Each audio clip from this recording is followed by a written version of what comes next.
Bendito Padre, Señor, alabado y glorificado sea tu nombre, te exaltamos, te bendecimos, te glorificamos, y en esta hora, en este día, en el día del Señor, te agradecemos el privilegio, la bendición de estar reunidos en tu nombre.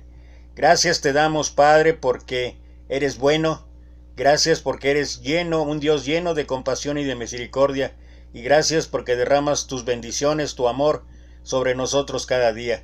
Te pedimos, Padre, que tú seas en tu siervo para este mensaje, que sea solamente yo el instrumento que tú utilices para proclamar tu evangelio y para hablar de tu grandeza y tus maravillas, y sobre todo del consejo que tú tienes para nosotros en esta mañana. Señor, que todo lo que yo hable o diga solamente sea para alabanza y gloria tuya, pero también para edificación de los oyentes. Me pongo en tus manos, nos ponemos en tus manos, Señor, en esta mañana, en el bendito santo nombre de tu Hijo amado, nuestro Señor Jesucristo. Amén. Según el diccionario de la Academia Española, perdón es la acción y el resultado de perdonar. Se puede perdonar, entre otras cosas, una ofensa, por ejemplo, un insulto, una pena, que puede ser cadena perpetua o arresto domiciliario, una deuda, generalmente económica, pero también el diccionario habla del perdón como la indulgencia o la remisión de los pecados. Lo cierto es que vale la pena considerar el valor que tiene el perdón en nuestra vida. Se suele considerar el perdón como un valor humano. El perdón puede servir, por un lado, al ofensor para liberarse de la culpa, y por otro lado, para que el ofendido se libere de posibles sentimientos de rencor. Y hasta aquí voy a dejarlo de la Academia, el diccionario de la Academia Española, porque quiero concentrarme en esto último que dije, para que el ofendido se libere de posibles sentimientos de rencor. ¿Por qué? Porque el tener rencor, enojo y algunas veces amargura en nuestro corazón, al paso del tiempo, esto se vuelve una carga en nuestras vidas, y es una carga que de una u otra manera nos va quitando la paz y la tranquilidad.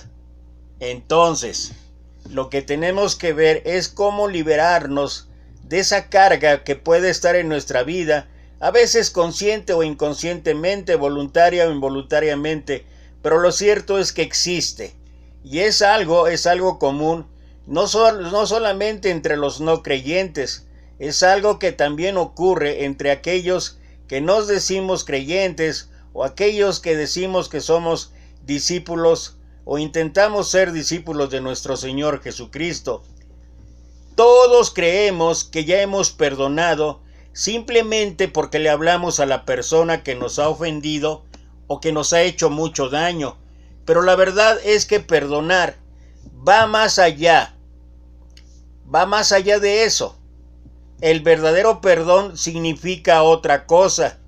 Incluso poder llegar, noten lo siguiente, poder llegar hasta el extremo de amar a la persona que nos ha lastimado. Y esto de manera natural, para nosotros seres humanos, para nuestra cultura, para nuestra idiosincrasia aquí en México, pero no solamente en México, en todo el mundo, en verdad que esto es algo que lo vemos muy lejano. Llegar a amar a aquel que me ha ofendido, y sobre todo si la ofensa fue una ofensa grave, fue una ofensa de agresión física, o una ofensa de agresión verbal llevada al máximo, o simplemente habernos afectado en nuestra persona, o en las personas que amamos, o en nuestros bienes. En verdad, suena difícil, pero ¿saben qué? Se puede lograr. Y esto es lo que estaremos analizando a través del mensaje. El perdón es un olvido total de la ofensa. Cuando tú o yo podemos hablar del suceso sin que se provoquen sentimientos negativos, es seguro que estaremos avanzando hacia la liberación de nuestra carga o la liberación de nuestro dolor. Esto nos permitiría llegar hasta perdonar al que de una u otra manera, como dije, ha habido una agresión física no solamente a nosotros, sino a uno de nuestros hijos. Y aunque el proceso puede ser largo y doloroso, se puede en el amor de Dios, esa es la clave, se puede en el amor de Dios conseguirlo. Había un cierto hombre rico que prestaba mucho dinero en vida a muchas personas. Él era muy considerado, trataba con cariño a sus deudores, y cuando se daba cuenta de que era imposible que le pagaran, ponía debajo de la cuenta su firma junto con las palabras perdonado, y ésta la ponía a la entrada de su casa. Después de su muerte, su esposa se dio cuenta que era mucho el dinero que amparaban las notas perdonadas y se dio a la tarea de cobrarlas. Tuvo que principiar juicios legales hasta que el juez, al examinar uno de estos casos, le preguntó: «Señora, ¿es esta la firma de su esposo?». «Sí», contestó ella, «de eso no hay duda». «Entonces», dijo el juez, «no hay nada que obligue a estas gentes a pagar cuando el mismo esposo de usted ha escrito la palabra perdonado». Solo pensemos, del mismo modo es que actúa Satanás. Satanás es conocido en la Escritura como el gran acusador. Continuamente quiere cobrarnos las deudas. Pero, Colosenses capítulo 2, versículo 13 dice: «Y a vosotros, estando muertos en pecados y en la incircuncisión de nuestra carne, os dio vida juntamente con él, perdonándonos todos los pecados». Por esto, en vano se ufana el diablo por traerlos a la memoria, y todavía más cuando el apóstol Pablo escribe en Romanos capítulo 8, versículo 1, donde dice: «Ahora pues, ninguna condenación hay para los que están en Cristo Jesús, los que no andan conforme a la carne, sino conforme al Espíritu». Analicemos primero, ¿qué significa el perdón? Creo que una buena referencia a este término, ¿qué significa el perdón?, lo podemos encontrar allí en el pasaje descrito en Génesis capítulo 33, versículo 1 al 9, donde dice: «Alzando Jacob sus ojos miró, y he aquí venía Esaú, y los 400 hombres con él. Entonces repartió él los niños entre Lea y Raquel y las dos siervas, y puso las siervas y sus niños delante, luego a Lea y sus niños, y a Raquel y a José los últimos. Y él pasó delante de ellos y se inclinó a tierra 7 veces hasta que llegó su hermano. Pero Esaú corrió a su encuentro y le abrazó y se echó sobre su cuello y le besó, y lloraron».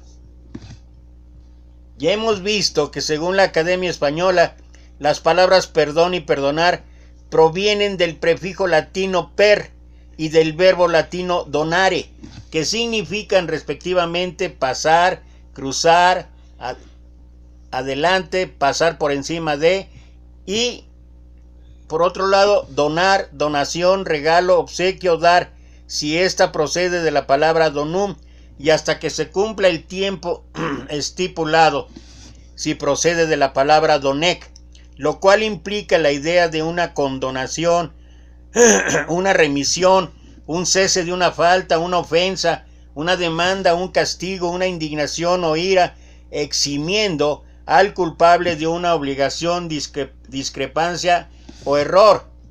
Pero esto es una definición secular, que fue la definición que leí al principio. Esto es lo que interpreta de alguna manera el mundo a través del diccionario de la Academia Española.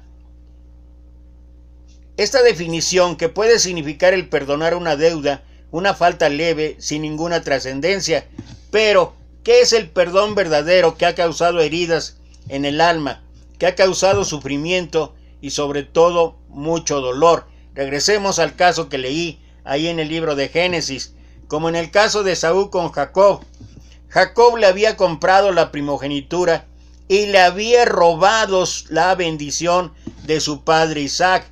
Esto lo podemos encontrar en el pasaje allí en Génesis capítulo 27, versículos 21 al 27. No lo voy a leer, está muy largo. Pero hay que recordar que en aquellos tiempos la primogenitura era algo muy importante. Algo muy importante entre el pueblo de Israel. La primogenitura viene del hebreo becorá o del griego sototeica, derechos o privilegios que corresponden al hijo mayor. De acuerdo con la ley hebrea, esto le permitía a aquel que tenía la primogenitura, primero, suceder a su padre como jefe de la familia. Segundo, heredar una porción doble de los bienes de su progenitor. Esto lo podemos encontrar ahí en el libro de Deuteronomio, capítulo 21, versículo 17, u otra referencia ahí en el segundo libro de Crónicas, capítulo 21, versículo 3. La primogenitura también implicaba una bendición. Eso es lo que encontramos en Génesis, capítulo 27, versículos 1 al 4, luego en el 19 y luego en el 36. Algunos ejemplos. Cuando Rubén, el hijo mayor de Jacob, perdió su primogenitura, José recibió una porción doble. Segundo, tribus descendieron de él. Esto es lo que encontramos en Primera de Crónicas, capítulo 5, versículo 1 y 2. En el caso de que un hombre tuviera más de una esposa, el derecho estaba garantizado en favor del primer hijo que naciera, aunque fuese él de una esposa menos amada, según Deuteronomio, capítulo 21, versículo 15 al 17. Por lo que encontramos en el Antiguo Testamento, es evidente que todos los dones y privilegios se podían perder, como en el caso de Esaú, que vendió su derecho a Jacob.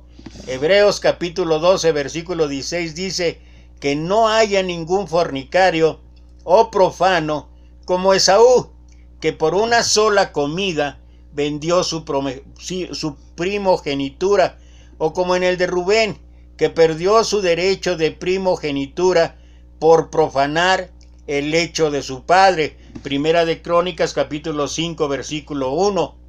Este incidente causó demasiado daño a Esaú y por ende a todo el pueblo de Israel. Fíjate lo que son las cosas. Este suceso que estamos narrando en la vida de Esaú y Jacob, cómo nos ha alcanzado aún hoy en día, porque a pesar de que estamos viendo aquí una reconciliación, de todas maneras, aún ahora continúan en guerra y no se pueden reconciliar.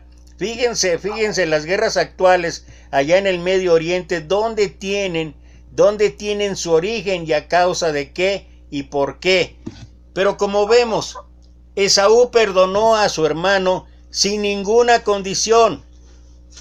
Ahora, vale la pena entonces analizar como segundo punto cuántas clases de perdón hay. Hay por lo menos 3 clases. Número 1, el perdón secular, que es el que ya describimos ahí en el diccionario y que lo toca de una manera muy general, de una manera, vamos a decir que por encimita, pero en realidad tiene más profundidad, pero de todas maneras también existe ese tipo de perdón. Número 2, el perdón por una ofensa grave que ha dañado el alma, que ha dañado el físico, que ha dañado los bienes y que este en algunos casos ha causado rencor, odio y algunas ocasiones hasta amargura. Salmos 25, 19 dice: mira mis enemigos, cómo se han multiplicado y con odio violento me aborrecen. Este es el odio que no deja perdonar.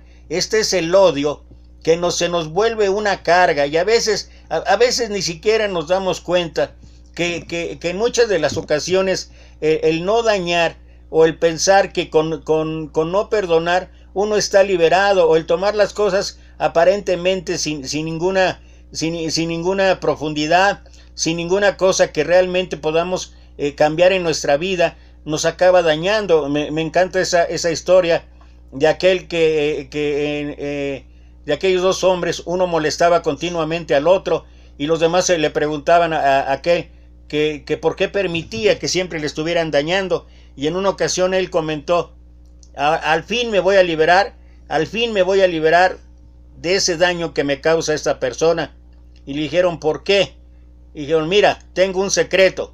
Y entonces dijo: me he puesto una granada dentro de mi saco, así es que cuando él llegue y me vuelva a molestar, se va a llevar una enorme sorpresa a la hora que estalle la granada.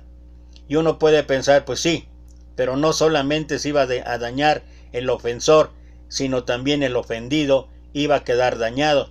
Y esto ilustra en gran manera lo que pasa cuando nosotros permitimos que el enojo, que el rencor, que el odio, que la amargura nos invada, que estas situaciones nos controlen. Entonces esto se va a volver una carga que nos va a robar paz, sobre todo, nos va a robar tranquilidad y sobre todo nos va a robar el poder amar como Dios quiere. Número 3, el perdón de pecados. Marcos capítulo 1 versículo 4 dice: bautizaba a Juan en el desierto y predicaba el bautismo de arrepentimiento para perdón de pecados. Y número 4, y tenemos el perdón de todo pecado para vida eterna. ¿Puede haber perdón de parte de nosotros o es algo divino, algo que nosotros no podemos hacer? Bueno, el perdón es realmente algo divino, algo que nosotros no vamos a poder hacer por nosotros mismos. No es algo que nazca de nuestro corazón, es algo puesto por Dios en nuestro pecho. Y creo que es una de las consideraciones que debemos tener en cuenta. Al fin, humanos, seres emocionales, seres sentimentales, seres que en muchas de las ocasiones nuestra vida se ve controlada por las emociones, se ve dominada totalmente por las emociones, y esto nos impide en gran manera, aunque nosotros podamos argumentar conocimiento, aunque nosotros podamos argumentar doctrina, aunque nosotros encontremos, porque la palabra perdón habló largo y tendido sobre esto nuestro Señor Jesucristo. Hay varias historias ahí en el Evangelio, según los 4 autores, que nos muestran la importancia del perdón, que nos muestra de una u otra manera nuestro Señor, como dijo: no te digo hasta 7 veces, sino hasta 70 veces 7, entre otras referencias al perdón. Pero esto es algo que naturalmente no va a ser posible. No es una fuerza de voluntad, es algo que tenemos que pedir, es algo que tenemos que orar, es algo que tenemos que de una u otra manera estar rogando al Señor para que actúe en nuestra vida, para que nos dé la fuerza, para que nos dé el ánimo, para que nos dé todo aquello que requerimos y necesitemos para poder perdonar. Si no lo hacemos de esa manera, todo pasa a ser mera teoría, todo pasa a ser mera doctrina, todo pasa a ser mero conocimiento. Si nosotros no logramos que Dios produzca en nosotros así el querer como el hacer por su buena voluntad, las cosas no van a cambiar. Y dentro de esto, si hemos sido los ofendidos, vamos a estar cargando por siempre enojo, ira, vamos a estar cargando odio, vamos a estar cargando amargura. Y nosotros somos los que debemos de ver que es una conveniencia para nuestra vida el liberarnos de esta carga. ¿Puede haber perdón si no hay amor? Bueno, la Biblia dice no. Ahí en Proverbios capítulo 10 versículo 12 dice: el odio despierta rencillas, pero el amor cubrirá todas las faltas.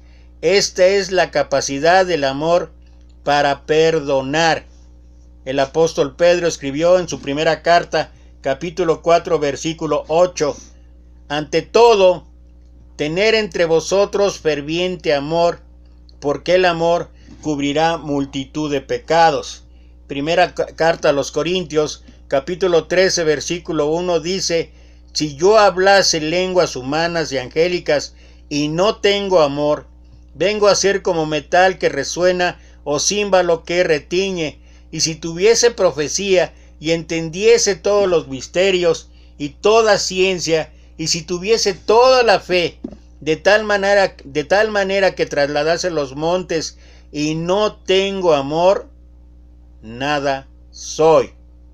Esto es lo que escribe el apóstol Pablo. El amor y el perdón nos liberan de la cárcel del enojo, nos liberan de la cárcel del rencor, nos liberan de la cárcel del odio y nos liberan también de la cárcel de la amargura. Esto es algo conveniente para nuestras vidas. Esto es algo para que no haya estorbo en nuestras oraciones. Esto es algo que debemos hacer, que debemos pedir, que debemos suplicar de una u otra manera para poder llevar a cabo este acto que en primera instancia nos conviene a nosotros, si es que somos los ofendidos, si es que nosotros somos los que estamos acumulando. Una manera de ilustrar esto, y esta historia me encanta. Si tuviéramos la oportunidad, así ahorita reunidos, de empezar a girar cheques a cada uno de los presentes, cheques con una buena cantidad de dinero, es seguro que las personas al ver la cantidad en su cheque estarían felices y contentas, y todo sería color de rosa.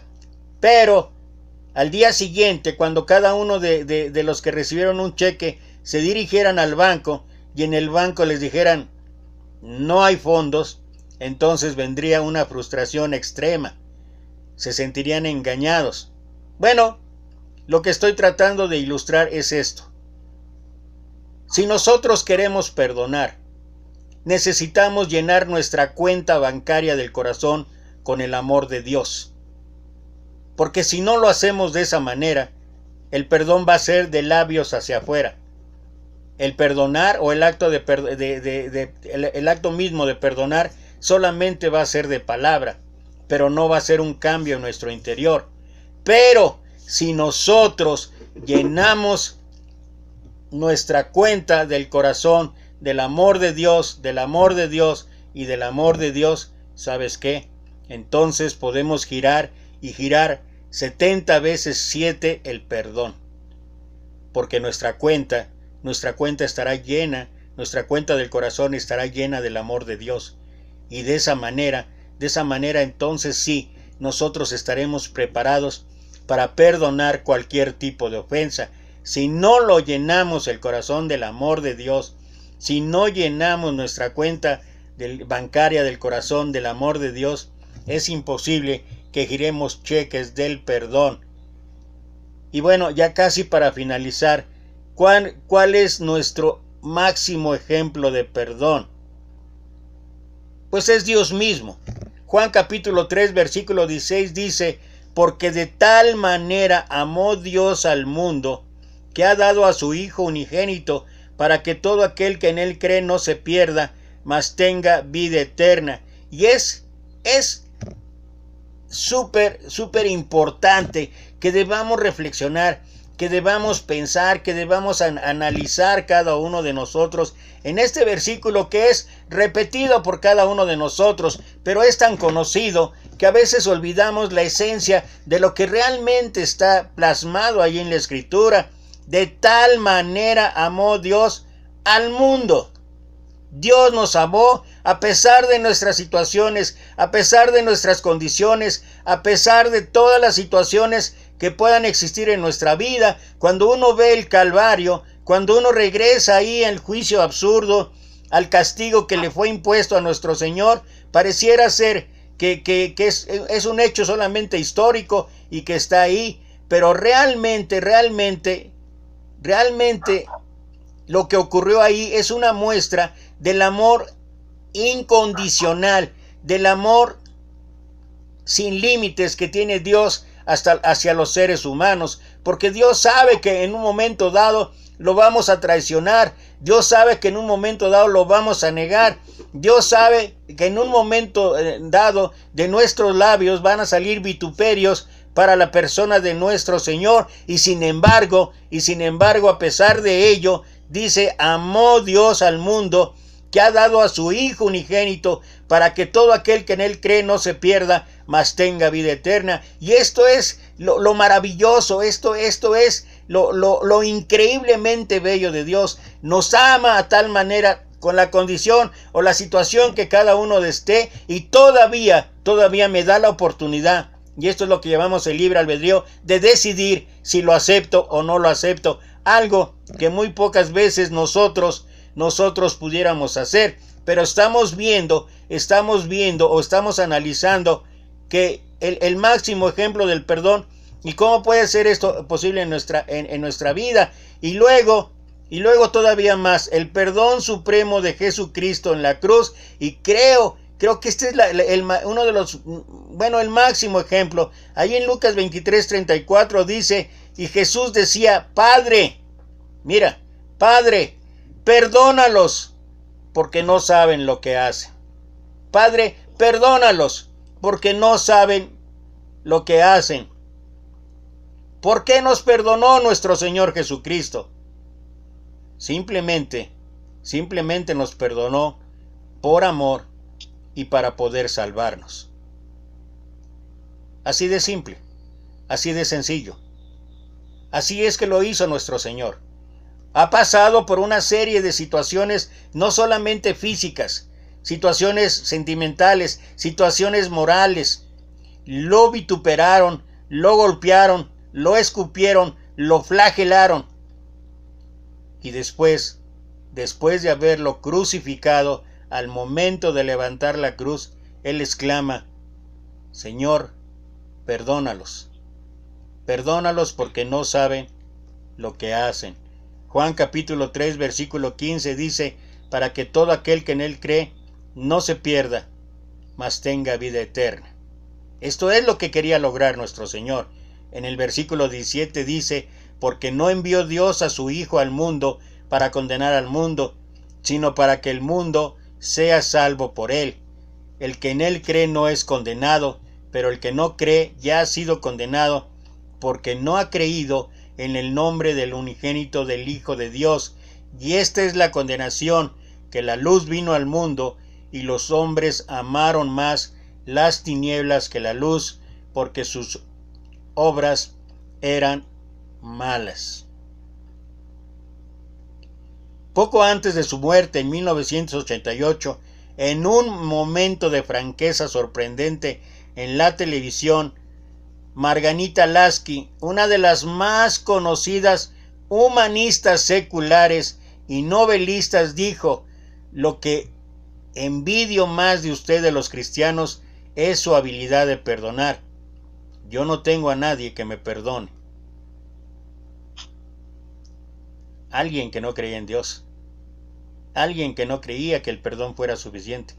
Alguien reconocido en el mundo secular como novelista famosa, como humanista famosa, apoyado siempre en la humanidad del hombre. Pues esa persona tuvo que reconocer que solamente en el cristianismo había o existía la habilidad de perdonar. Y creo que viendo el ejemplo de nuestro Señor Jesucristo, y viendo el ejemplo de muchas gentes que en un momento dado ni siquiera creen en Él, necesitaría cada uno de nosotros considerar o reflexionar lo siguiente. Si todavía no has podido perdonar, ¿sabes qué? ¿Sabes qué te hace falta? No analizar la falta, no ver la gravedad de la falta. Lo que necesitas es a Cristo en tu vida para que te dé la capacidad de amar y así poder perdonar como Él nos perdonó a todos nosotros y como Él lo hizo y lo sigue haciendo con todos nosotros. Dice Miqueas 7, 18 y 19, ¿qué Dios como tú, que perdona la maldad y olvida el pecado del remanente de su heredad? No retuvo para siempre su enojo, porque se deleita en misericordia. Él volverá a tener misericordia, sepultará nuestras iniquidades y echará en lo profundo del mar nuestros pecados. Y si nosotros pensamos que esto que hizo nuestro Señor Jesucristo solamente es o fue porque Él era Dios, mira, y con esto casi prácticamente quiero terminar o voy a terminar. Mira lo que dice el libro de los Hechos, capítulo 7. El libro de los Hechos, capítulo 7, versículo 52 en adelante, y lo voy a leer desde el 52 para poder entender un poquito el contexto de lo que estaba pasando ahí. Dice Hechos capítulo 7 versículo 52 en adelante: ¿A cuál de los profetas no persiguieron vuestros padres y mataron a los que anunciaron de antemano la venida del justo, de quien vosotros habéis sido entregadores y matadores?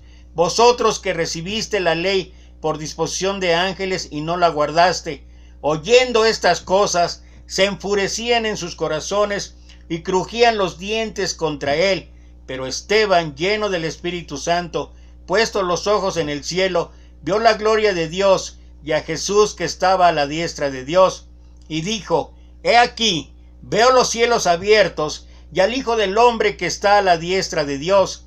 Entonces ellos, dando grandes voces, se taparon los oídos y arremetieron a una contra él, y echándole fuera de la ciudad, le apedrearon, y los testigos pusieron sus ropas a los pies de un joven que se llamaba Saulo, y apedreaban a Esteban mientras él invocaba y decía: Señor Jesús, recibe mi espíritu. Y puesto de rodillas, clamó a gran voz: Señor, no les tomes en cuenta este pecado. Y habiendo dicho esto, durmió. ¿Cómo puede ser que en el momento más difícil, que en el momento en que literalmente estás perdiendo la vida, pueda surgir el perdón? Pudo haber perdonado Esteban. Y creo que la respuesta está aquí mismo, en el versículo 55, donde dice: Pero Esteban, lleno del Espíritu Santo, puesto los ojos en el cielo, vio la gloria de Dios y a Jesús que estaba a la diestra de Dios, y fue capaz de expresar: He aquí, veo los cielos abiertos y al Hijo del Hombre que está a la diestra de Dios. ¿Qué tenemos que hacer para perdonar?